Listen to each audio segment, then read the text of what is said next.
సమయము నిన్ను. ఎన్నో సంవత్సరాలు నన్ను దాటిపోచున్నవి,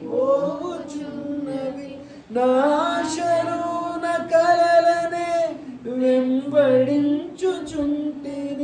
ఫలాలు లేని వృక్షము వలె ఎదిగిపోతిని, ఏనాడు కూలిపోదునో ఎరుగనుంటిని. నా